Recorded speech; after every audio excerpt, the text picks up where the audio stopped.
All right, our pizza crust has cooked long enough. So this is what you want it to look like. It needs to be a little bit browned, and this is what it should look like when it is done. You can also tell that it's all been cooked at this point. So that's awesome.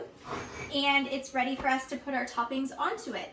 I am going to try something a little different than I've tried before, because I've noticed that when you do this recipe, no matter how you try and do it, and if you put your sauce first like a traditional pizza, then it still is a soggy crust. So I would like to start with, I'm going to do some cheese first, I think, and see what happens. And then I'm going to put my pepperoni and my sausages on here that I chopped up, and then the pineapple.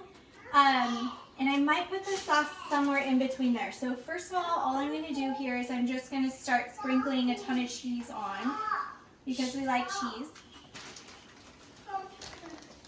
Homemade pizza is so wonderful and so easy, especially this recipe, because you can customize it to how your family likes it, and put as many toppings on as you like. We love our toppings, so I just got tired of buying pizza from pizza places, because it's, number one, it's super expensive, and number two, you can only customize it so many different ways, otherwise it costs a fortune.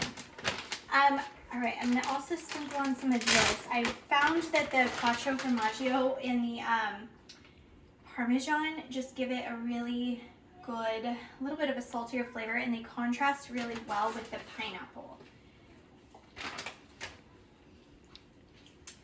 All right, now I think I'm gonna put the pepperoni on, and I'm just gonna quickly arrange it on here. These are big pepperoni pieces.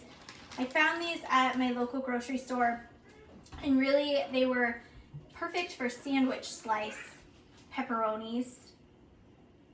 But I thought those would be a great addition to our pizza and make it easy to throw on.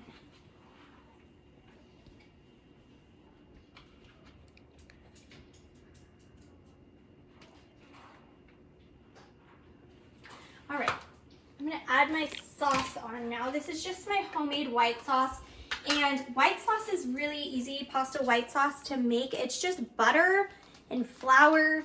We do kind of, I think we did 4 tablespoons of butter and then 2 tablespoons of flour. You make a roux with that, so that just means you put it in your pan and then you brown it up together. You whisk it together and then put it up and cook it until it's browned. And then once that's browned, you just add in, I added in my spices at that point just to give it a little bit more flavor.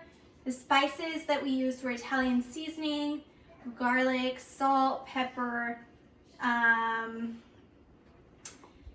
think we also had some butter left over from when I did some garlic bread with some chives and some parsley in it as well. So we use that. So that's what the green flakes are in here, the parsley and the chives.